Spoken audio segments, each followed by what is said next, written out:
Coming to you from sunny California and the Great White North. Get ready. We are breaking down the obstacles on the Armchair Ninja Podcast. Hello, everyone, and welcome back to the Armchair Ninja Podcast. It is Thursday, June 23rd, 2016. My name is Rich, and with me once again this week is Bijan. How you making out? What up, man? It is hot as heck out here. 107 yesterday where I live. It's like summer just began, or like what's today? Yeah, it just began, man. I am dreading this August. I am just dreading how hot it's going to be. Yeah, it's like 55, 60 degrees here in the daytime, so yeah, a little different. Man, like days like this, I wish I was in Canada. Probably. I've never felt anything close to that. 107. Mm-hmm. What does that translate to in real degrees? It's like probably 40. Scorching. Yeah. Scorching. Like your skin, just, you feel like you're cooking. Ugh. Yeah. So another good episode this week. I have to say, I was really happy with it. Yeah, man. They're on a roll. Other than, what was it, the second episode? I wasn't really hot on that episode, but man, like all the other episodes are doing really, really well. With this episode, I must say, the first half, man, it was getting dangerously close to that whole sappiness vibe that we got a few seasons back, where they were just hitting the point a little too much. And it's not necessarily the stories, it's just how many stories back to back to back that, like, I think we had a span of like 4 or 5 videos of people being like, I'm doing this for my family and my children and all that stuff. I'm like, that's cool and all, but man, we need to have some variety here. But I gotta say, it picked up in the second half, man. Yeah, it's funny. They did string a few of them together because I thought the same thing. They're like, okay, we get it. You gotta mix it up a little, guys. So, yeah. What did you think? So we had 2 new obstacles. We had the ring swing and the bar hop. The bar hop was okay, but that ring swing, that was awesome. I love that one. Well, the tire swing, that's right. I forgot there's a tire swing and a ring swing. Yeah, there's 2 different ones. Oh man, for a second there, I'm like, the tire swing, I'm pretty sure we've had that before. Yeah, we did. No, the ring swing was really cool, man. I really liked it. It's interesting because it looks like kind of simplistic, where it's just 2 swings, like, or 2 ropes, like it's pretty self-explanatory, but yet it's so like physically involving as well, right? I really liked that obstacle. It was really cool watching, and I really enjoy the fact that you really have to take your time and it just fatigues you, but you have to let yourself get fatigued just to do it properly. So I really appreciate that obstacle. The bar hop, though, that was the one I really enjoyed, man. Oh, you like that one? Yeah. I know. I feel like for competitors, it's probably a lot harder than it looks. I think. I'm pretty sure to viewers it just looks like whatever, but man, I really appreciated towards the end of the episode they were talking about the whole switched grip technique that people were using, because I really didn't think much about it. Did you really think about having a switch grip making it almost necessary for that obstacle? No, and I was hoping you would actually explain that a little bit to me, because I didn't quite understand what they were saying for why that would be necessary about it. Mm-hmm. I mean, I got how it could come out of the cradle pretty easily on the backswing or the forward swing. You had to be careful of that, but... Love that, too. Yeah. The reason for the switch grip, from what I gather, is because when on the second platform, when you swing, it's almost at a curve. So when you land and you're shooting downwards, the bar is going to spin in your hands. So if you're just holding your hands forward and it spins, it's going to spin right out of your hands. And I think that's what happened with Brent Stephenson later on in the episode. I saw it a few times in the slow motion where it spun in the people's hands. So I think that's what's happening with that. And it's interesting. And this is one of the weird things where technique means so much, but it's almost understated, right? Because honestly, if I did that obstacle, I wouldn't think twice about it. I would never do the switch grip because I wouldn't even think that would be an issue, right? But it was so integral to this. With the switched grip, when you do it, the other hand facing towards you would be able to catch that spin that's flying out, shooting out from the other hand, and that's where it helps. It kind of evens out the pressure. Interesting. So I guess we'll get to see it again, right? We'll have the finals. We'll get to see them doing it and see if everybody's using the switch grip if they learned from the first night. Well, that's the cool thing, man. A lot of people did. Like, this is the thing that I really love about American Ninja Warrior. You have to imagine there are people, like, a lot of these ninjas were, like, talking to each other and figuring out the best way of doing it and finding this technique. Because almost by the end of the episode, it was common knowledge to almost all the competitors. It's like, yeah, use the switch grip with this. Man, I love how, like, small little things like that make all the difference. Yeah, so we're going to go through the episode. We'll recap it. We're going to talk about the 24x4 and crashing the course as we have before. So you called it. It was Casey Catanzaro. I should have realized. It had to be. Yeah. So we'll go over that. And the crashing the course kind of mixed them up. It was Log Runner and a bit of the bar hop, too. Yeah. I mean, at first when we'll get into that later. Yeah. We'll cover it in detail later. So let's get right into it. So the first guy that ran the course was the world's most jacked athlete, which I hadn't even seen that meme or whatever the heck it was, a viral image of this guy, Michael Ray Garvin. Did you see that when he went viral originally? No, I haven't, but I definitely understand the meme. I mean, that dude is jacked to the gills. Like, geez. Yeah, it's hard to stand on the show, but he managed to do it. I mean, I don't know how does somebody like get a body like that? It's absurd, right? Yeah, I would say weights. That would be my first impression. Would probably be weights, lots and lots of weights, lots of weights and a lot of steak or something. I don't know, man, but yeah, it's like he was perfect. As soon as he got on the course, I was like, oh, this guy's going to demonstrate that the ring swing is difficult. Like, he's just perfect for it. Yeah. Somebody like this is the perfect candidate to accentuate, hey, you can't just be, like, really athletic and toned but not have any experience or technique, you know? He's kind of like the example that the producers want to give. Yep, and he played his part well. I thought he did pretty well. He looked like he could probably, with a little training, he could probably do pretty well on the whole course, but unfortunately he did get hung up on this new obstacle. Yeah, but you can definitely tell he didn't know how to attack the ring swing properly, and sometimes I appreciate them having athletes like this where it's like, hey, you need to know what you're doing also. Yeah, he just let go. If I remember correctly, he actually let go early and ended up just falling. He just mistimed it. Yeah, but I feel like it had that was accentuated by his fingertips fatiguing. First of all, he's holding a lot of weight with all that muscle, and he was tripped up quite a lot with the whole dismounting from the ring swing, just because he didn't know to let I guess not lâcher. I don't really know how you describe it, like swing the right way. He was trying to get dismount from it, swinging the wrong way, and that's not going to work. So he ended up going out there, giving us our little demonstration, and then the next guy, who has the coolest name I think we have on the show, Brian Doom. They're calling him Major Doom. I loved his little yell at the beginning. He goes, "This course is doomed." I'm glad there was one of us, because when I saw that, I rolled my eyes so much. I'm like, oh, this guy. But you don't celebrate the tackiness of the show enough. You really don't. You just don't get it. You don't get into the tackiness of this show and all the puns as much.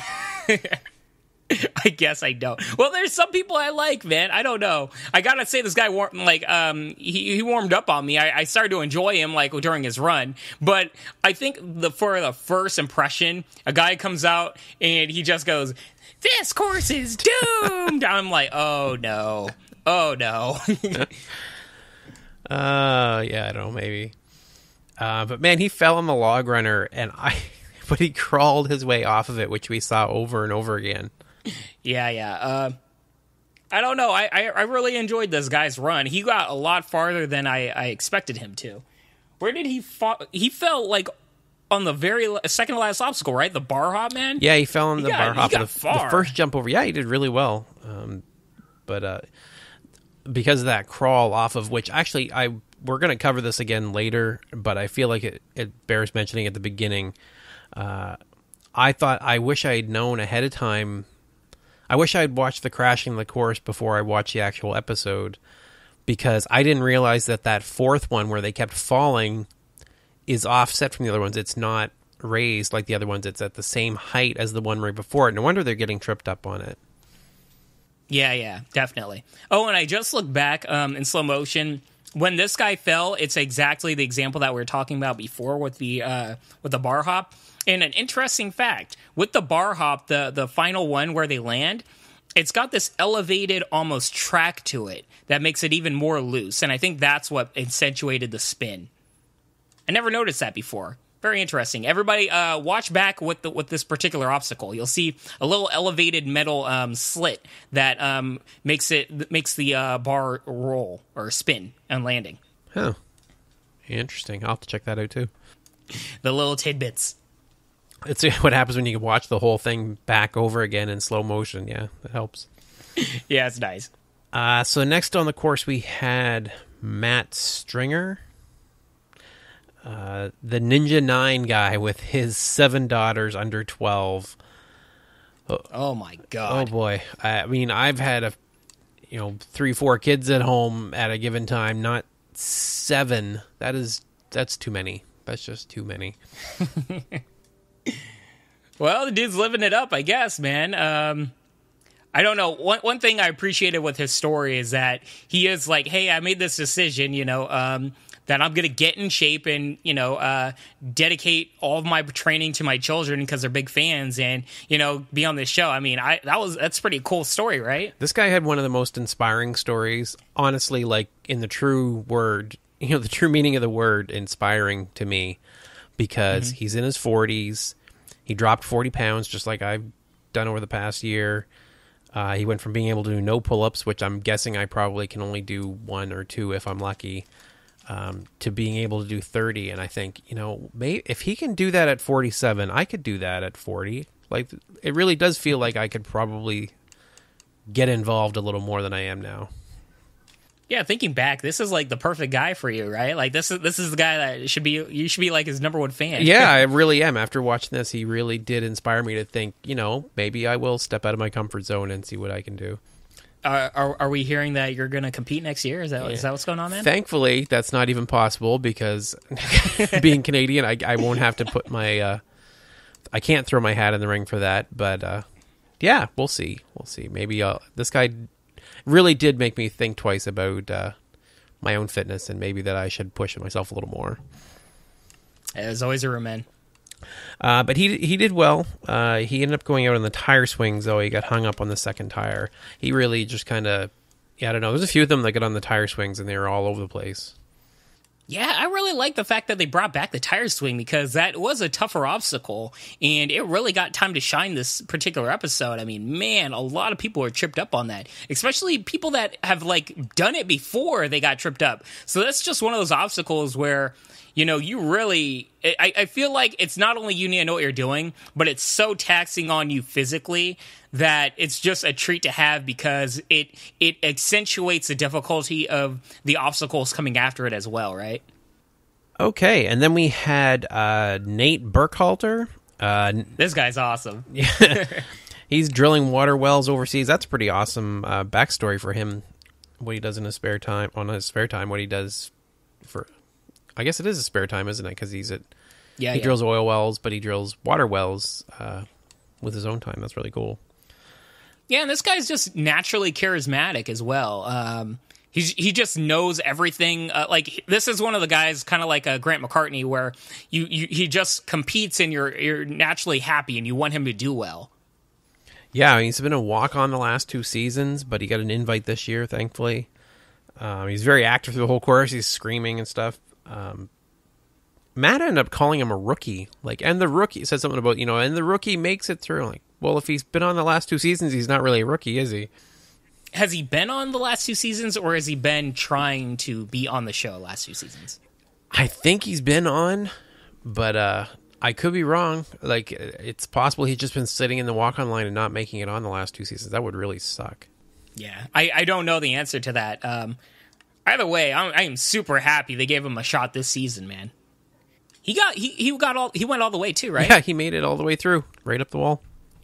One cool thing is that they're really switching up the runs this year, because previous seasons we don't get the first person up the wall until halfway through the episode, like an hour in, right? And the first hour would be all these people that failed. This year, it seems like they're switching it up and giving more variety, so you actually have interest throughout the entire episode. I like that, man. Yeah, you don't get necessarily the slow build to the final. Finally, people are doing it. It's mix and match, right? Depending on... I actually think they're starting to be a little... They're actually showing them in the order they run, basically. Yeah, good point. Yeah. That's very likely as well. So moving on from there, we had Allison Topperwine. Oh boy, I might get that one wrong. A single mom battling Parkinson's. 2014 was rough. She got divorced and then got her diagnosis. That's brutal, man. That kid melted my heart, man. I can't even remember exactly what she said, but I just kind of noted that, oh my God, the kid just said the sweetest, like it was written right from a movie, right? She's like, mommy, you're so... I can't remember what she said, but it was crazy, over the top, adorable. Well, maybe I'm a cynic. I don't know, man. But I felt it was a little too over the top, like played up to the camera a little too much. And I really appreciated the story, but I feel like they went a little too long with the vignette. This was going in that territory where they played up a story too long with the video, in my opinion. Yeah, I do think that as well.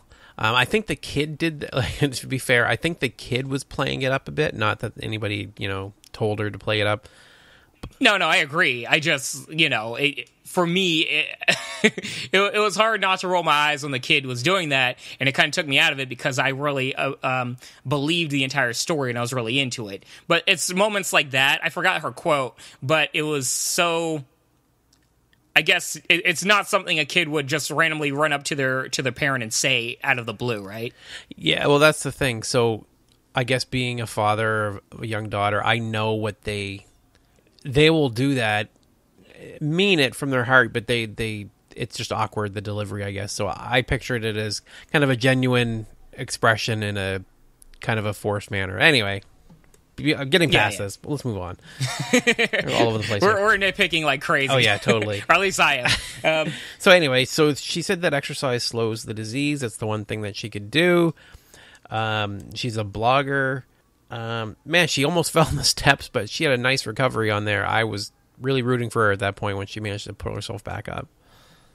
Yeah, man. I one thing I really appreciate with this episode, a lot of the... with a lot of the competitors, is you see the struggle involved.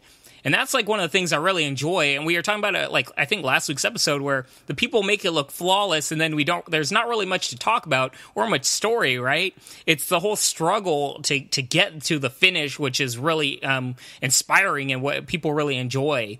And throughout the entire time with her struggle and everything, just getting through the very first obstacle, it was still very harrowing and really compelling to watch.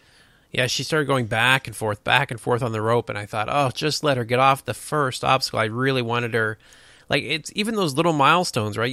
I don't need to see her complete the whole course. I just wanted her to be able to finish the steps at least, but she didn't end up making it, unfortunately. Yeah. After her, we had Brian Burkhart, a law student running for class president thing with the little podium. That was a little over the top. Yeah. There's a lot of that this episode.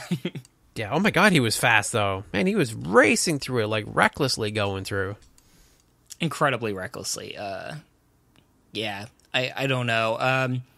It's always fun to watch somebody go fast, but you got to know what you're doing if you're going fast, right?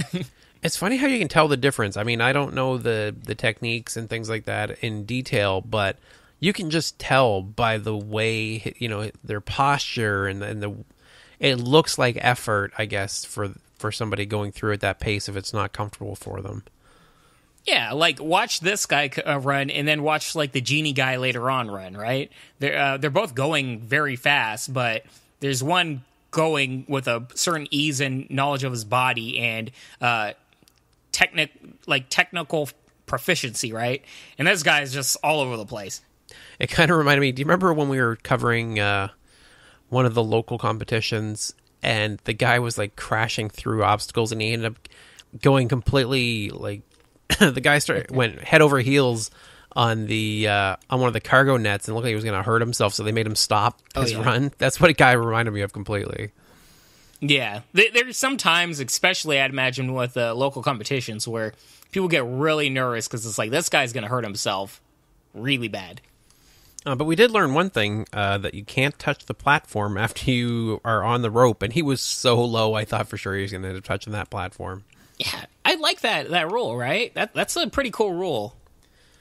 Yeah, I think that makes a lot of sense, too, right? Like, you don't want somebody resetting and then trying again. So, yeah, it's a good rule. But he ended up falling on the tire swing. He was like spinning in circles on the first one, and then ended up falling. This was a guy that kept doing like 360s on the tire swing, right? Yeah, that's the guy. Dude, I was like losing my mind. I'm like, what are you doing? Like, for a law student and like such a smart guy, I don't know what he was thinking with that. I think he was just trying I don't know why he was trying to go so fast. He must have thought he could do it and get the fastest time to prove something. I really don't know. Not with that. No. Yeah. No, not quite. And after him, we had another Brian Brian Beckstrand. This guy has the backyard course with 40-plus obstacles. Man, that guy is a crazy course. Dude, that was cool. Like, I really appreciated the quote with his dejected wife being like, well, looks like I'm not getting that pole that I wanted. Yeah. I was like, oh, man, his wife wins everything. Yeah, the guy's 6'2", was really noticeably tall, and he ended up beating it. It was his second year, and he managed to beat the qualifier, so good on him. Yeah, good on him, because it was really cool seeing all those children root for him, and like, how many children does he have? Because when they first showed his family, it looked like a whole lot more than, I think it was like 5 or 6 children. Yeah, I didn't actually note how many kids he has, but I think when you see them running in the backyard, it's probably all the neighborhood kids come running over to use the course, I would imagine. Yeah, it's got to be something like that. But, man, that was a really cool course. I really appreciate the dedication from people like that. You know, that's the stuff where I'm really, really rooting for them. And big ups on him. I mean, he's older. He's a father of all these children. I mean, he must not have that much time. And, yeah, I always enjoy seeing somebody succeed in that position. Well, that's what I like about guys like this. And you see, Noah obviously would be another good example, and I think Jeff Britton as well, all get their kids involved in it, so that, you know, when they are training, the kids are there too. So it's kind of like family time is training time. Yeah, and to children, I mean, it's got to be so fun playing on these obstacles and seeing your father or your parents, I should say, doing the obstacles too, right? Yeah, I would think so. Like, I know I would have loved it when I was a kid. This would have been right up my alley for sure. Yeah, and it's a good way to get involved with your children. I mean, when I have children, I'm definitely gonna go out to a lot of the local ninja gyms and try all this stuff. So the next person we had was Adema Cope. His son has spina bifida, and when he started running the course, man, he almost fell off the ring swing. Like, it was so close. Mm-hmm. But he did make it through, and then he ended up falling on the tires. His technique was just off. Like, just wasn't quite there. Yeah, I appreciated how hard he tried, and he kept on that tire swing for a while, man. I mean, you just got to imagine the pain in his fingers. But, yeah, it just wasn't working out for him. He was swinging too much and just trying to figure everything out while on that obstacle. And that's definitely an obstacle where you're going to want to figure out the obstacle before you're on it. Yeah, that's a good point, because I think that's probably a really good description of what was going on. Like, getting on there and then trying to sort out where to put your hands is probably not the best way to go. No. Just pain is all I can imagine. I've never tried anything like it, but that looks so incredibly painful. Like, trying to do a math test while you're hanging from a ledge is probably not a good way to go. Yeah. And then right after him, we had one of the big runs of the night, Lance Pekas. Were you surprised with the results? Boy, what was the result for Lance? Oh, wait, he's the guy, he fell like really early, right? Yeah, he went on the log runner. That's right. I'm not surprised, but for another reason, I was quite. Has he always worn baggy pants like that? He usually wears jeans. Actually, I think. Yeah. I know.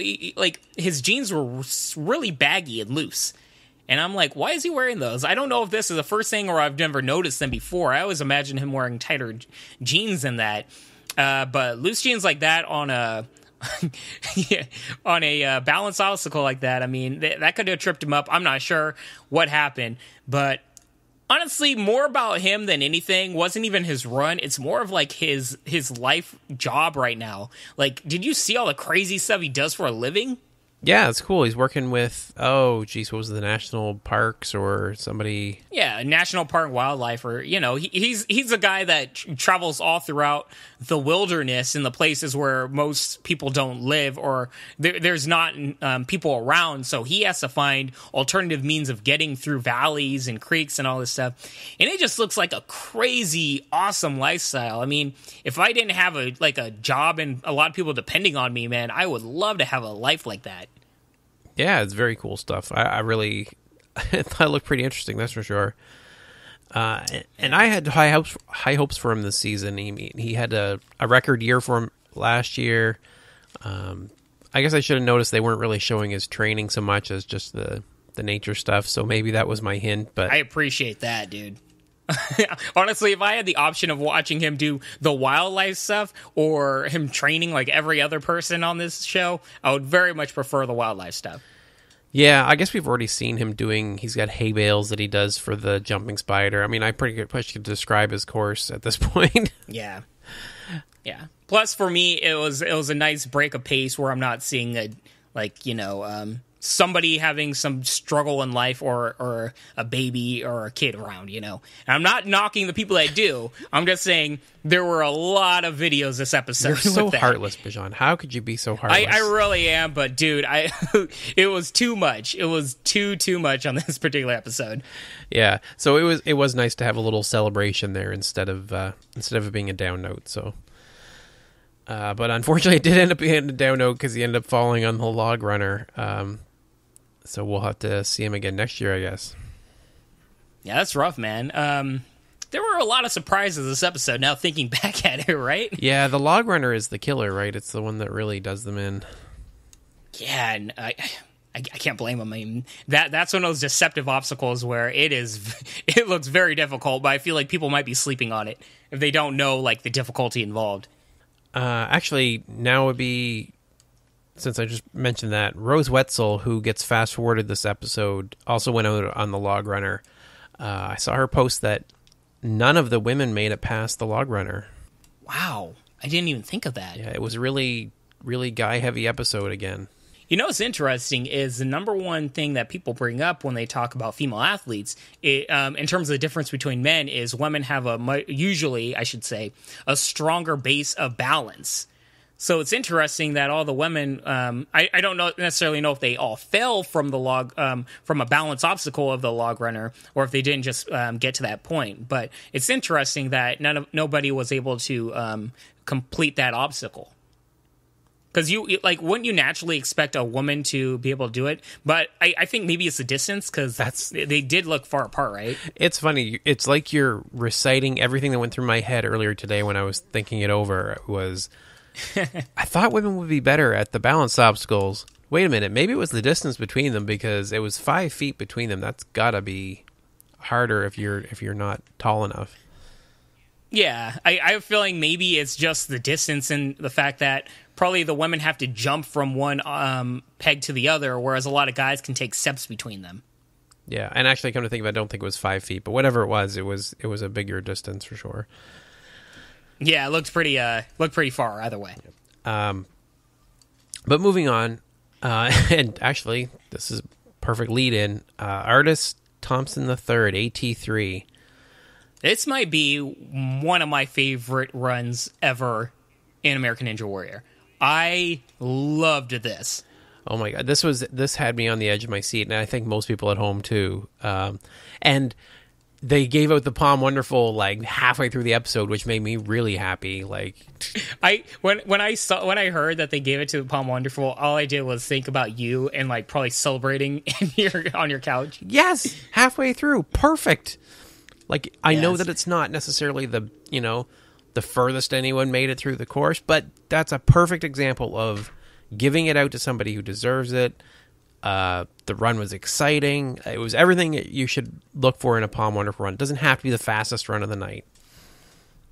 Yeah, and honestly, this run impressed me more than anything else on this episode. I don't care if people completed the whole course. This run was more impressive to me. I mean, I could never even fathom getting as far as this guy did with one leg. Same for, I think, 2 episodes ago with the guy with just running the entire course of one leg. I mean, that is crazy impressive, man. And it's not just that; it's always the journey. I always try to bring this up that it's more of the journey that's impressive to me, or what I look for on the show, rather than just the results. Right? Yeah, I mean, watching him bear crawl across those logs and then not knowing if he can make that last jump, like, that was way more exciting than watching someone race up the warped wall that has done it, 5 times before. Yeah, and you see, like, on the last peg, I mean, his I don't know how you describe it, the leg without the leg without the leg, his limb. Yeah. I don't know how you describe it, but the shoe was underneath the rolling log, and to bring it back up, he had to really, really inch his way up the log without it spinning underneath him. And it was really compelling watching him actually navigate that, reset, and actually get to the end. It was so cool to see him do that. Yeah, I was really hoping he was going to... Once he did that, I mean, I knew he must be exhausted from that, so I didn't have too much hope for him at that point, but I was really hoping he'd make it all the way. He did end up falling on the tire swing, though. Yeah, but I loved seeing the emotion from him. I mean, I think they even brought it up that he almost teared up, like, right after it, because there was just so much of a flood of emotion and just everything that he went through just to get past it, It was so cool. One thing. Tell me if I'm wrong. He said that he lost his leg to a motorcycle incident. And then he also said that he lost his brother to a motorcycle incident. And the next scene you see is him riding on a motorcycle. Did I get all that right? I don't think they outright said that that's how he lost his leg, but that was the impression. I'm pretty sure he said he lost his leg to a motorcycle. Yeah, he definitely lost his brother, but I think they even made a point of saying that he wasn't going to let him. He wasn't going to let it stop him from continuing to ride motorcycle. Yeah. I understand everything about it. I found that interesting. That's all I'll say about it.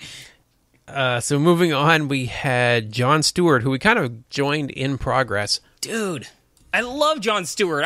I'm glad at least they gave him some time, but I'm like, as soon as I heard Jon Stewart, I perked up. I'm like, Jon Stewart? Yeah, so he's 54 this year, so it just keeps incrementing. He just keeps beating that record, moving that bar along with him. He made up the warped wall again, moved it, so now he's the oldest one on the new warped wall. It's so awesome seeing this guy because he kind of looks young for his age, right? Because you see competitors like Sam Sand and everything, and you see him, but then I don't think people realize that, like, Sam Sand is like legit 5 years younger than Jon Stewart. Like, Jon Stewart is old, and not in like a degrading way, but he is like up there, man, and he is doing this stuff that a lot of like people in their 20s can't do. I love Jon Stewart so much, man. Yeah, I think the nicer way of saying that is he's really solid for any age. It doesn't really... Look at you with the PR. Man, he's old! Yeah, like he's... So for anyone out there that's in their 50s, yeah, we'll skip over it. Send the tweets to Bijan151. Yeah, bring it to me. That's all fine. But no, he is really, really solid for 54 or 34. He just goes through. He makes it look pretty effortless. Like, he doesn't... Like, we've had some really solid older competitors before but you see the struggle, and he doesn't seem to even have that. Like, he really seems so good. Dude, that's he's I want to see this guy like hit 60 and still like get up the warped wall. And like I actually feel like he could do it. Yeah, last year he was recovering from an injury too, so this year he's 100%, so we'll see how he can really do.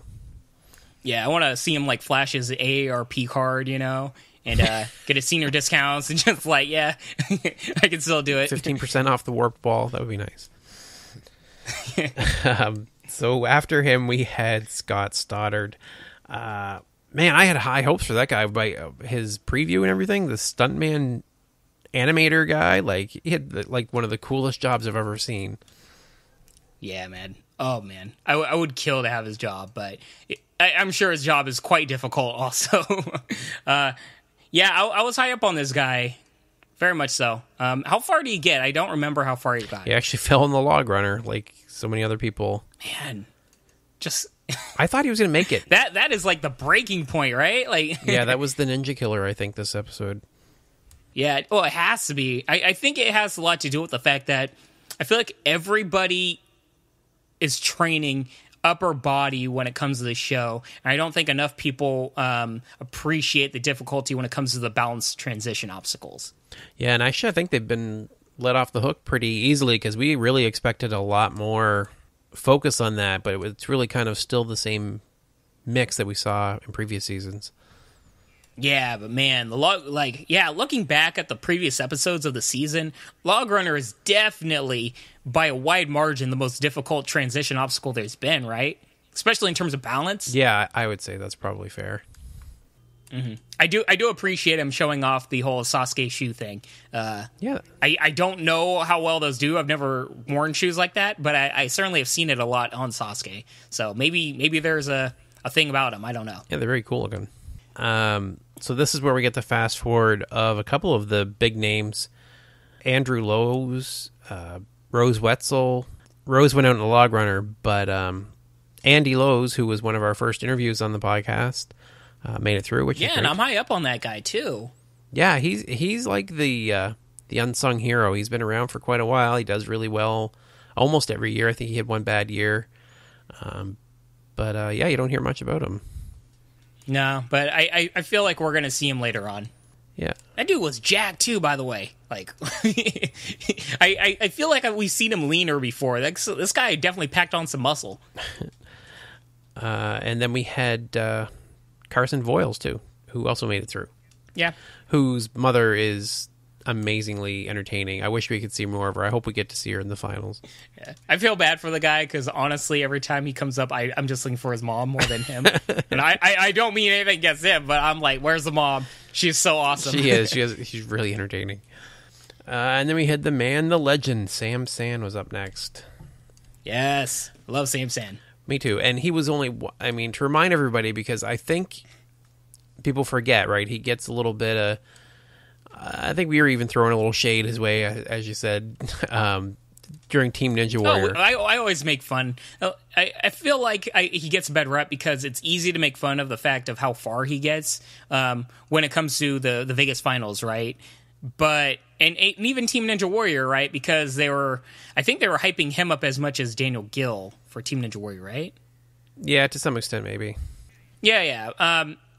And that's not necessarily fair. And one thing I really love about the guy is you could just tell how, I guess, all-encompassing and, I guess, inviting he is to all Ninja Warriors and his passion for the sport. So I really appreciate the guy. But it's always easy to throw, I guess, as you said, shade, right? Because he only gets a certain distance. Right, but he always does well in the regional, the city competitions, right? Because last year, for example, he was one of only 2 finishers last year in the city finals. So, he's got solid skills for sure. Oh, he definitely has skills. I think it's because we've seen his name so much the past few seasons. But he's definitely being now associated more with Daniel Gill. And as everybody knows, me and you hype up Daniel Gill to the moon this past year. I think out of everybody there is, I think Daniel Gill's been the name we said the most in terms of the rookies. Now, there's a reason for that. But maybe in comparison, he gets, I think maybe people are unfairly comparing the two. Yeah, that's possible. But he was, it was great to watch him run. He ended up falling on the log runner and caught just like other people had. But most people that did it, they crawled from that point. He actually stood up and made it the rest of the way. I thought that was really cool. Dude, that was awesome. Especially because I don't know. I don't know his height, but it looked like it might have been more difficult for him because of his height, right? But he was still able to do it. And then you just see him do the tire swing, and man, like I think the cool thing about Sam Sand is throughout the whole competition, he's got this struggle, but it's not a struggle where he doesn't know what he's doing. It's like just a struggle with to have his body withstand the stuff that he's trying to do. So yeah, Sam ended up falling on the tire swing just as Akbar was calling him consistent. He grabbed the top of the tire, but it was capped, which I had forgotten about. He reached over the top, and I think it's the last one that actually there's no hole in the top for him to grab. Exactly. So I love that obstacle, man. Like, they switch it up so much. Yeah, you can't even count on it from one tire to the next what's going on. So unfortunately, he was out there, and I'm pretty sure that cuts him out of the finals. Yeah. It's okay though, because he's one of the figures where he can always be a mentor role. You always see him on the sidelines mentoring Daniel Gill and other people from his gym. So after that, we had Kyle Mendoza. He's the FedEx delivery guy and parkour YouTuber. He's a rookie to American Ninja Warrior. And you wouldn't know it by the way he ran through the course. He does this flip down to the warped wall, which I absolutely loved. Dude, this guy is like super impressive. He looks like he's been training for American Ninja Warrior for years, right? Yeah, like this guy just totally burned through the whole thing and had the fastest run of the night at that point. Yeah, and he reminds me a lot of Joe Moravsky. He's kind of like this guy that has, a pretty blue-collar job. Well, Joe Moravsky, a weatherman, isn't really blue-collar, but you know what I mean, like an out-there job, right? That you wouldn't expect from a lot of the athletes. And he runs through the course with more of a everyman's build, and he's completely technically profound throughout everything he's doing. Yeah, I guess I kind of thought of him more like an Elliot Hall, like a natural type. Well, as they bill Elliot Hall, of course, he's a parkour guy, as this guy is. So kind of that same kind of easy vibe to it. Didn't have to train specifically for ninja necessarily to do well in the course. Just good at it naturally. Yeah. I see the gypsy guy more as the like, I know they're both free runners, but I see the gypsy guy more of the Elliot Hall type. And we'll talk about the gypsy guy later, because that guy won my heart tonight. So then we had the big moment of the night. Unexpected moment for most. The announcement that Brent Stephenson and Casey had split. I couldn't even believe that happened. Like, they're building it up, right? Like, something big was going to happen and all that stuff. And I don't know about you, I thought they were going to announce that Casey Catanzaro was pregnant. Like, they were expecting their first baby. And I was like, oh, like, Casey's not going to be able to run. She's going to be pregnant, having a baby. Like, all this stuff. I was ready for the champagne to pop. Oh, my God. Could I not have been more wrong? I was stunned. Absolutely stunned. I hadn't even thought of that. You probably weren't the only one thinking that too. I actually knew I knew this had happened. I had someone tell me earlier in the week, and I kind of wondered if they were going to mention it on the show. I'm glad that they did. I'm glad that they didn't let that hang out there, because that's going to suck when you're kind of at that sweet spot of celebrity where you're kind of in between, right? It's not going to be in the Inquirer, so everybody's not going to realize. So they'd be constantly hit with questions from fans like, well, where's Casey? Like, it's just got to get really old. Yeah, I mean, I really feel for them, because when you're in that spotlight, I mean, all eyes are not only on you, but on your relationship as well. That's got to take a toll on their relationship, but I'm not even going to try to begin to speculate. That's all them, But the one thing that I am happy about is they remain friends and business, business partners and everything. It looks as though it's not a situation where they are mad at each other or there's any animosity towards one another. And that's the most, at least, that I can hope for. But man, I don't know. I really enjoyed them as a couple, as like the Ninja Warrior couple. But, everybody's got to live their life. Yeah, so of course we wish them both the best of luck, and it was definitely, it sucked to hear. Like I said, I had the news kind of broken a little earlier, but it did kind of hit me like, oh, that's really sad, because I really thought they made great spokespeople, a great spokes couple, if you want to call them that, for the sport, which of course they still are. Yeah, it's kind of like you hear your two best friends breaking up. And it's weird because, we don't, nobody knows them, personally, or at least a lot of America doesn't, I should say. But yeah, I feel like so many people had a connection to them. But I'm glad that they're open, and I'm glad that they're supporting each other. That I think that's the big important part. So then we get to see Brent's run. Brent seemed to struggle a few times along the way. With Brent, it seems like it's telegraphed when he's not going to make it through. Do you find like he seems to struggle early on, like he just does not look effortless sometimes. Whereas when he's really cruising, like it's almost like he's two different people. It's weird because he's always on his game and then he's not on his game, and there's quite a dichotomy between the two. With that said, even when he's not fully on his game, he still does well. It's not something where he just immediately fails. With that said, I mean, honestly, it's more of an oversight with this particular run of one small mistake that I can't even blame him for, because I'd probably make the same mistake. He just didn't grip the bar the right way, and from what I understood from his interview, he always grips the bar with both hands face forward, so it's not something he was probably comfortable with doing, even though he said afterwards that he probably should have done it the other way, having the switch grip. Yeah, the interesting thing is actually he got far enough, fast enough, so we'll get to see if the second night, if he did switch up his grip. I think he did. I think he did. I think he'll learn from his mistakes. He's one of the types where he definitely understands what he does wrong and works on it and excels. Yeah, I think for sure. So right after him, of course, they had to show Casey.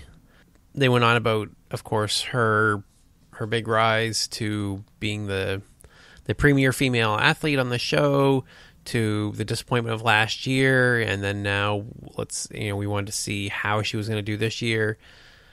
And unfortunately, she ended up falling on the log runner. I thought she might recover there for a minute when she fell. I thought, is she going to do this again? Is she going to send the whole place to their feet again when she managed to bear hug the log? Yeah, there was a chance in my head, but I didn't know if she would, because she is a lot smaller than a lot of the competitors. I always feel for her because, man, it's got to be so hard for her, because more than any other competitor on the show, probably even more than Isaac Caldiero and Jeff Britton, she has so many people looking on her to do well, right? So it's got to be so much pressure. And it always hits me because I don't think enough people really get enough grasp of how small she is. And I'm not saying this as a bad way. It's actually very impressive to me that she can do all these obstacles. And what really struck to me is one obstacle that everybody was doing easily, which was the ring swing. If you watch back and you see her on the ring swing, there's the first hook, right, that you connect to, and then you gotta just grab the other hook, and they're next to each other, right? So it's gotta be easy. All night we see somebody just grab one hook and go to the other hook easily. She is so small that she actually has to swing and almost jump from one ring to the other. That's how even the easiest of transition obstacles are more difficult for her. So it always impresses me so much when she can do stuff that she does. Watch back, and you really get a feel for how much smaller she is than everybody else. Yeah, absolutely. I noticed the same thing. I mean, I think they even said it's basically another obstacle for her to be able to go back and get that ring, because it's so far. Her wingspan is nothing compared to so many of them. Man, like the two rings might have been, like may as well been like a mile away when you watch her like just next to one ring to the other, and it's crazy because any other guy is like, oh yeah, I'll just grab the other ring, whatever. Yeah, you even saw them. There was one guy that was spanning between them. He had one hand on both, and then because they noted that he had to release the other ring, he couldn't do it that way. He had to use you had to use both hands on the ring before you released.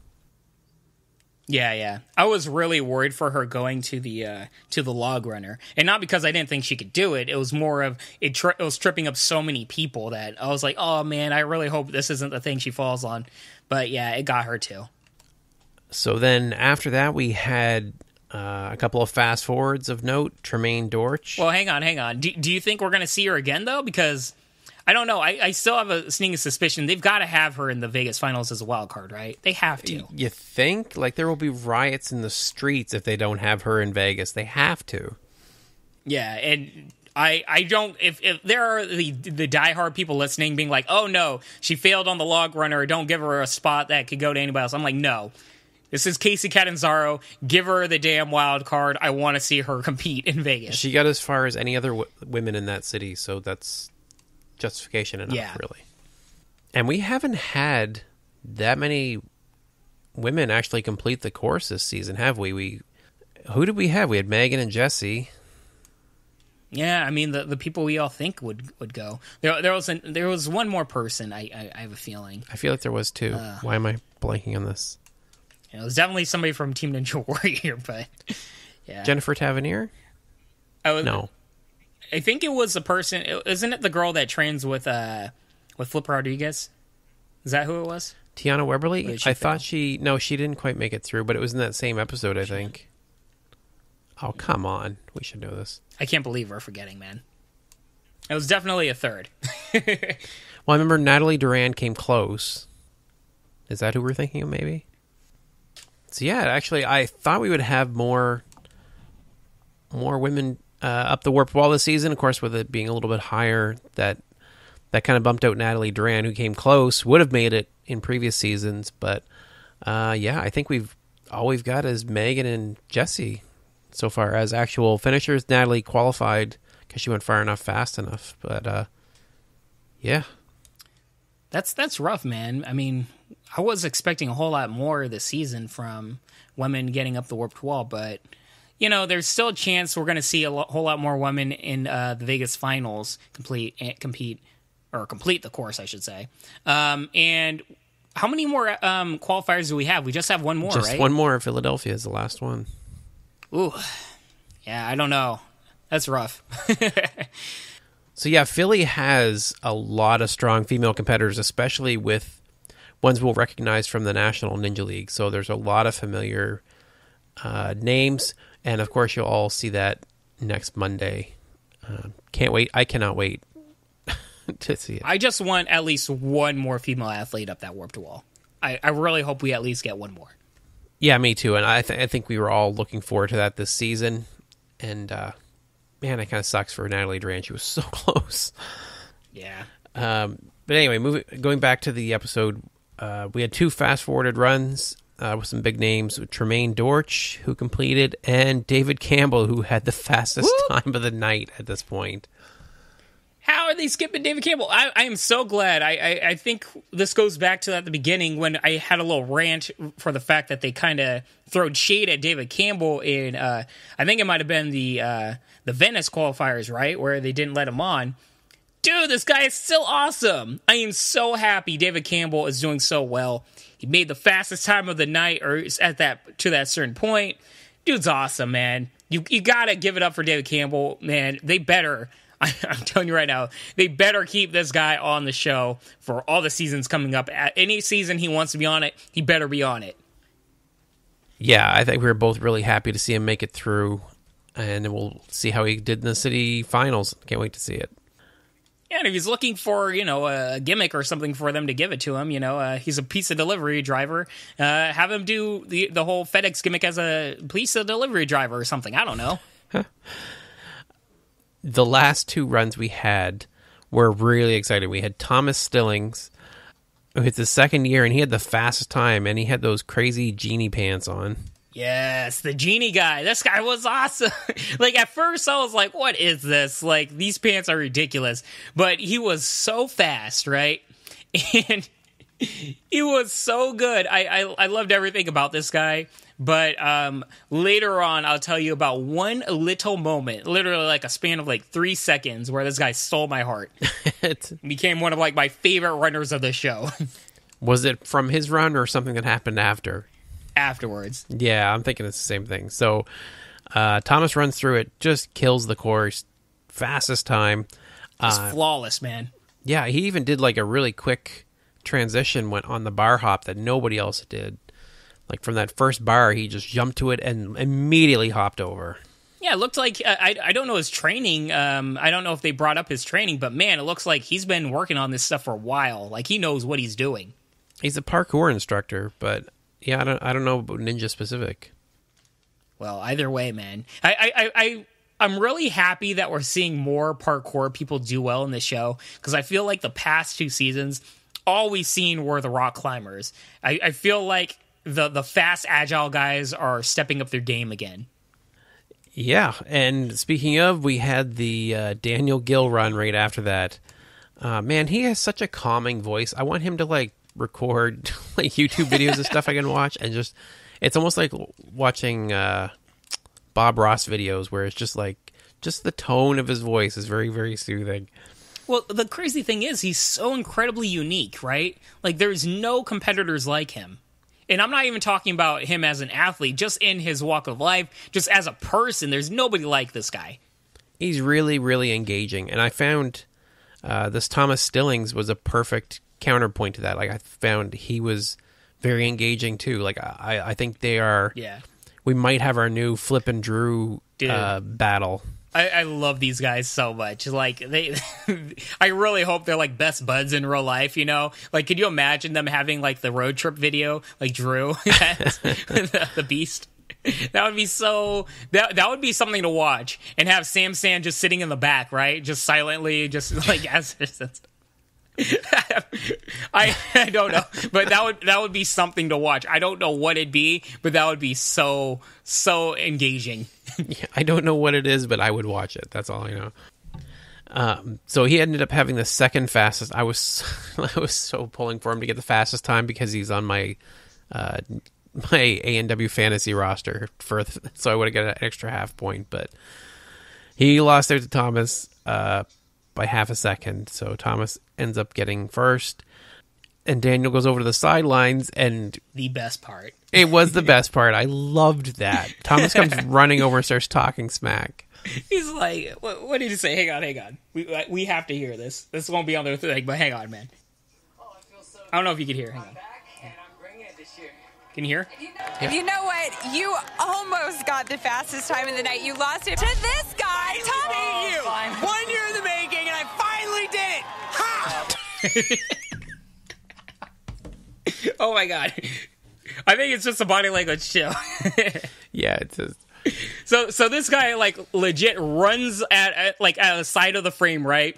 Runs up right in the camera and just pointing his finger at Daniel Gill in a fun way, not a mean way, but in a fun way. He's like, "I finally did it! 1 year in the making! I finally beat you! Ha!" And then he just runs out of the frame. It was so incredibly awesome.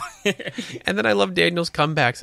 He said something to the effect of like, "Yeah, but you wait till the finals." Like, right? It basically threw it back at him. Like, oh yeah, that's just like, the qualifier. Yeah, dude, I can't wait to see the finals with these guys. Like, it's gonna be so entertaining. Oh yeah, it was great to have that kind of because I mean, Flip still goes pretty fast, and Drew, of course, still goes fast. But I miss having that rivalry between the two of them where they were competing for the fastest time. So it's nice to have that again. Yeah, and especially somebody like Daniel Gill and this... I'm sorry, what's his name? I keep calling him Genie Guy. Thomas Stillings. Thomas Stillings. I'll remember that name eventually. Yeah, Thomas, man, like, this is a good way for us to remember him. Like, he had the pants one way, but this rivalry with such a namesake as Daniel Gill, this would be a really good way for both of them just to amp up their exposure, right? Yeah, it's perfect. That's the kind of thing that that, you know, you can get at NBC for the showmanship and everything else, but I mean, it is a show. It's got to sell. So this is easy for them to sell. Yeah. So David Campbell, call out somebody. I guess race against the young guns if you want to be. I don't know. Oh, please, actually call out. What is his name? Was he on this episode? This is what NBC does to me, right? They cut people out and you can't even remember them anymore. I know. Alan Keneally. Oh, yeah. Yes. David Campbell, please call out Alan Keneally and start a big rivalry with him, please. We need to rescue both of you here. Yes. If it gets both of you on the show, I am all for it. So I knew Thomas's name was familiar to me, and I had to just go check. He was one of our fans of the week. I knew that name, and I was like, God, why is Thomas so familiar? And that's the guy that was like jumping from like cliffhanger to cliffhanger, right? Exactly, at an angle. Oh man, that totally makes sense now. Yeah. Oh, I'm so sorry, Thomas. Dude, this guy is like super impressive. So it makes me happy by the fact that at least now I know this guy trains for the obstacles, so it's not going to be somewhere where he's just physically impressive and he'll just, like, he'll do all right, but he's not going to get far. This guy might get really, really far now. Yeah. Do you know if he trains in the same gym as Daniel Gill? Does he train at Sam Sand's gym? I mean, the little interaction there seems to imply it, doesn't it? Like, it seemed like they're... they've had to cross paths at least once, man. Oh, boy. It's going to be so fun watching these guys go back and forth. Okay, so that is it for the episode. I think it was a good one. I'm really impressed with this season. Really enjoying it every week, and I actually have been avoiding building up the anticipation for next week up until just... It's like as soon as Oklahoma City finished airing the other night, immediately I'm going, oh my God. Oh, because they showed the preview for Philadelphia, and I'm like, I can't wait to see that episode. I can't wait to see, you know, it's going to be Where's Waldo? You know, where's Rich in the crowd looking for the hockey jersey guy floating around. Dude, I can't wait. Like, next week, especially for me, because I, as a fan, am thoroughly just rooting for Jeff Britton to do well. So that's definitely the one thing that's definitely on my mind for next week. I hope he does well. But just from the short snippets that we've seen, next week's course looks pretty legit too. It is. I love the obstacles. I think you'll be pretty happy with them. I'm interested to see some of the backstory for some of the runs, right? So when you're there, you don't get any sense of who some of the people are, and you're like, who is that guy that just did so well, or who is that girl that did awesome there? You're not quite sure. Yeah. So I'm really interested to see how that goes. I can't wait for you to lose your mind next week when they skip all of the impressive runners that you saw, like in person. Probably. Yeah, I don't want to give anything away, but it's really got some great moments. I think it's going to be a great way to end the qualifiers. I don't think I have no worries about people being bored like we kind of were with episode 2, where it wasn't as exciting as the other ones. This one will blow the roof off of all of them. I actually would go so far as to say that it's going to be a great episode. There's so many big names that are there to see. Mm-hmm. They mentioned Jeff Britton, Joe Moravsky, and I don't know who they're going to fast forward, so it's hard to say. But Ryan Stratus is there, Mike Bernardo, Jamie Ron. Like, there's so many big names there. Watch them skip Jeff Britton. Like, it's not going to happen, but Chris Wilczewski. I'm trying to think of who's all there. Like, there's just so many big names over there. I can't wait. Like, next week, it sounds like it's going to be a really good episode, especially with a lot of big names. That's going to be the fun one. I feel like that's going to be the one for a lot of the diehard fans as well. Oh, man, I want to say so. I don't say it. Anything. Don't. You better not spoil anything. I will travel over to like Canada just to, like, smack you upside the head. Like, don't you do it? Not to spoil anything. Like, if I say I know a run that will not get skipped because it is one of the highlights of the night. I won't say who it was, but there is one that I know will be featured. It will not be skipped. So there's definitely some really good stuff coming. One person we didn't get to see in this episode, and I know you wanted to kind of touch on it a little bit, was Felice Herrig. The little fiasco around that. Do you want to can you provide some details around it? So yeah, Felice Herrig, she posted about like earlier this week, I think on Monday, right after this episode aired, that the American Ninja Warrior producers informed her that she was going to be on this particular episode because she did run, in the qualifiers, and they told her to hype it up throughout all of her social media because she does have a huge social media following, that all of her fans are going to be able to see her run on this episode and, get hyped for it and just do all the promotion, help them out, get exposure to the show. And, so all of her fans can watch her do the run. And they didn't even skip over her, like give her a little bit of a feature. She just completely wasn't even in the episode. And it was incredibly disappointing for her and all of her fans. And I'm talking about millions of fans.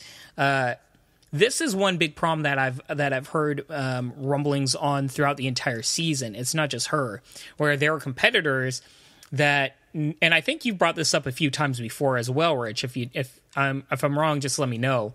That there are competitors that not only did well, but they even completed the course. And we didn't even get a snippet of them. Like, we didn't get any footage of them whatsoever. Is that right? Yeah, we've had we have named ninjas, ones that we've known from past seasons that just get completely left behind. Like, Alan Keneally, for one, and Dan Yeager, like, who they've been, promoting fairly heavily the last couple of years. They just didn't even mention them. Yeah, and I don't remember it being as big of an issue from previous seasons, but this year in particular, I've been hearing just every episode more and more stories of this happening, and I'm curious if there maybe are having too many people complete the course, but that really can't be the case, right? Because I haven't seen, other than I think the second episode, more than 20 people completing a course per episode, and a lot of these people you can just feature in the little skip aheads after every commercial, because we're not necessarily getting the skips every commercial break, and when we do, only half of them are people that completed the course. At least show us, show the people that completed the course, because they really, you have to imagine, they trained, they dedicated themselves to this, and they didn't even get a short spot to shine, And it's easy for me to say that I've been saying earlier, where we'll see them later on and they'll get their spot to shine then. But it's rough, man. And especially when you're doing it to somebody like this, where they do have a huge following. I mean, this woman fought one of the highest ranked MMA fighters in the world. What's her name? Paige Van Zandt. She's fought Paige Van Zandt, who was a runner-up for Dancing with the Stars and is about to become a huge movie star and everything. And this is kind of going out of American Ninja Warrior stuff. But what I'm saying is Felice Herrig is well known in terms of the general public. And if it's fine if she's not featured on the show, but don't go to her and tell her you're going to be featured on the show and tell all of your fans to expect you on the show. Because that's just, I don't know, man. I find that shady. Yeah, I don't know if maybe I read it differently. I don't know if they said that she would be featured on the show, but just as bad, if not worse. So she had no intention of going back on again, basically. She has a big fight coming up and scheduling conflicts. So they're approaching her and they're really pestering her manager and whoever to say, you should run again. You can run in a different city. We'll set you up there. And really pushing at her to, reschedule a camp that she had, a training camp of some kind, I think. Yeah. So, I mean, she rearranged her schedule and everything, and completely changed up her training that she's trying to do for her job, and they're providing her special graphics and stuff to share on her social media. So they were definitely implying that she would be featured on the show pretty heavily, which it sucks for anyone to not get featured. But when you have a huge following like that and you rearrange your life and you're an athlete who, it's a pretty big deal for her to, switch up her strength training and fight training to do ninja training instead. I don't know. I mean, when I talked to Matt last fall, they had talked about showing these types of runs online at least, but I haven't seen any indication that they are.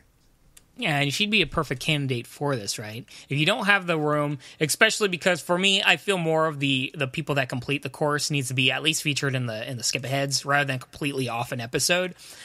For people like her, where they ask to promote it, at least have the runs featured on YouTube or something, right? At least then they can link to the YouTube video and everybody's happy. But when you just don't get to see any of the footage, that sucks, man.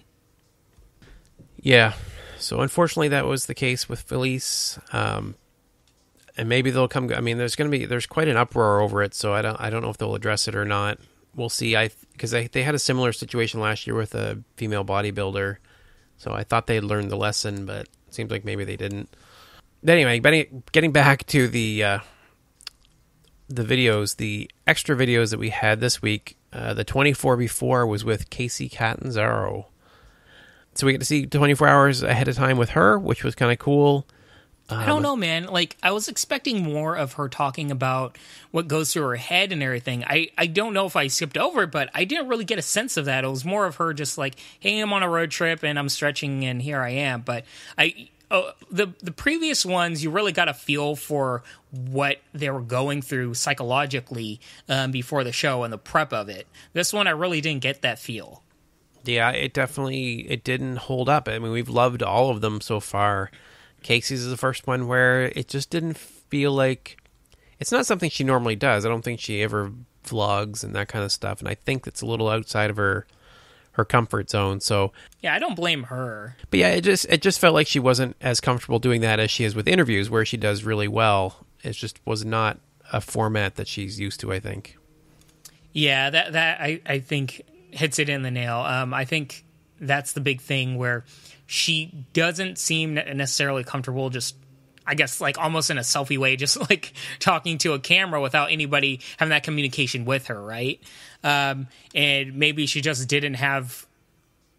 Maybe she just didn't know what to say, like, hey, this is what's going on in my mind right now. Or I guess the better way is showing it rather than explaining it, right? Yeah, I think that's a big part of it. We get to see her vegan sushi, which I thought sushi always had rice in it, but apparently it doesn't necessarily have to. Vegan, I guess not. I don't know, man. That looked pretty good, right? It did actually look really good. I thought that too. Yeah, I perked up. I'm like, I might get some vegan sushi. I never thought I'd say that, but that looks pretty bomb. But she did note how I did, found it interesting when she mentioned about the pressure she feels now after having that historic run a couple seasons ago, and then not being able to go very far last year. The pressure just kind of mounts. It never really dissipates for her, I think. Yeah. I don't know how many people would be up for this because you'd really have to show your heart on your sleeve.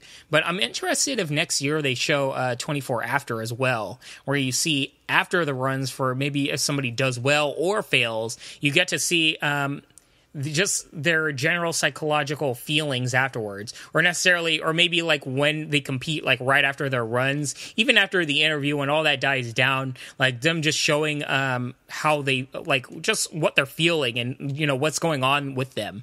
I think that would be really interesting. And it doesn't necessarily have to be Casey Catanzaro or anybody, but I think Neil Craver did a really good vlog series, right, a few episodes back. I feel like he would be maybe somebody where you can see his elation right after the whole event, or maybe the general relief. I think that might be something cool that they might want to try next year.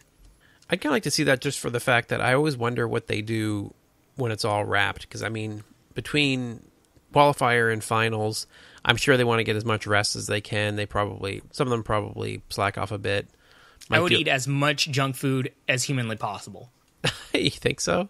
Oh, when it's all said and done. Yeah, me, like, because you have to imagine most of these competitors probably have really strict diets and they adhere to it. Me, I'd probably like just starve myself with a ridiculous diet, and then I'd be like, okay, where is the nearest Pizza Hut? So yeah, then we moved over to crashing the course. I hadn't noticed that there was 5 logs on the log runner this year instead of 4. That was a change that it would completely escaped me. Yeah, the more logs, the better for an obstacle like this, right? The thing that like surprised me, and I think you adhered or alluded to this earlier, is there were 2 logs that were at the same height. And that I really appreciate, because you don't really think about it, but that's really got to trip up a lot of people. And when looking back, that was pretty much the area where a lot of people fell, huh? Yeah, it was. And I'm pretty sure that's what was doing it, right? They get used to that pattern of, over and up, and then just have it not step up is pretty sneaky. I love that, man. That is so creative. Like, the people that made this course, man, good job. Yeah, it was a good course. It was definitely... I found most of the new obstacles were really enjoyable. I thought this was another good example. Oh, yeah. Although the log runner wasn't new, but the one that was, the bar hop, was also featured. We learned that it was inspired by the flying bar, obviously, the pipe slider, and a trapeze bar. And then they were showing people failing on it. It looked brutal, man. But he took the bar right to his head when he fell, like as he was getting back out of the water. It clocked him one. That was scary. Yeah, that was scary, man. And then I don't know, I had mixed feelings about the mascot running the Rumble from the OKC Thunder. I wonder who they had in that getup. It must have been Rico Rivera. It's always Rico, isn't it? He's just all around always in all the suits. Yeah, anytime they need somebody that can do these obstacles blind in one of those suits, then that's who they call. Yeah, I didn't really mind the mascot. I minded more of the family afterwards. I just did not care for them. Oh, the Bart Connor and Nadia Comaneci, the Perfect 10? I couldn't care less. Actually, I thought it was interesting because, I know that Nadia Comaneci, I don't really watch gymnastics, but it must be pretty cool for her. If Casey's watching that later, it must be pretty impressed that she knows who she is and was impressed by her, so that's kind of neat. But yeah, for me, it just reminds me of like the athletes that come to sporting events where they're kind of interested because, people talk about, they're like, oh, that's cool, but the fact that Nadia knows Casey Catanzaro's name means maybe I'm wrong. Maybe she does follow the show quite a bit more, but I don't know. I just didn't care for their interview. Yeah, it was a little boring, frankly. I think my big problem still with the series is there is so much unbelievable filler. Yeah, I don't know. They had the Crashing the Course. They had like one good one and a bunch of mediocre ones, and almost the opposite, I guess, for 24 Before. We've had a bunch of good ones and one kind of mediocre one. Yeah. So that was it for our coverage this week. I did want to give a quick shout out. So it's kind of funny. I did the whole ninja postcard. I don't know what you want to call it, but basically offering to send postcards to anybody that took a picture of where you were at and tagged us in it on Instagram or Twitter, Facebook. If you send in your address, I would send out a postcard. And no one's taken me up on that, but a bunch of people have been taking those pictures. It's great. I guess all I had to do was really just ask. I didn't have to go the postcard route. So I don't think many people care about a postcard for Canada. Yeah, I think that's what the bottom line is. I don't know what I was thinking. When you said that, I'm like, that's all you have. It's more about, just being part of the family, taking the picture, showing it. And it's cool seeing everybody sending their pictures in. Yeah, it's awesome. So I just want to give a quick shout out to Matt Dulce. I hope I'm saying that right. Andrew Denny, Bill Brannigan, Cameron Aaron, and Allegra Knight, all who have tagged us, sending pictures. I love seeing, seeing Red Rock Canyon, somebody working on their garage, another person packing up for a move. Like, it's really cool to see what you guys are up to. So thank you very much. Thanks. So as a reminder, we are affiliated with both Atomic Climbing Holds and Onnit Fitness. So if you are interested in purchasing climbing holds, come to our website and click on the link for Atomic. Use our discount code of podcast, and you can save yourself 10% off your purchase. And if you are already a customer of Onnit, if you use our link, that would definitely help us out as well. So if you'd like to reach out to us, you can reach us on Instagram and Twitter as @Ninja Podcast. We do have a Facebook page as well, or you can email me at rich@ninjapodcast.com. And Bijan, how can they reach out to you? Hit me up at Twitter and Instagram at Bijan151. That's BIJAN 151. Hit me up, y'all. All right, so once again, thank you all for listening, and I hope you have a great week. Peace and love.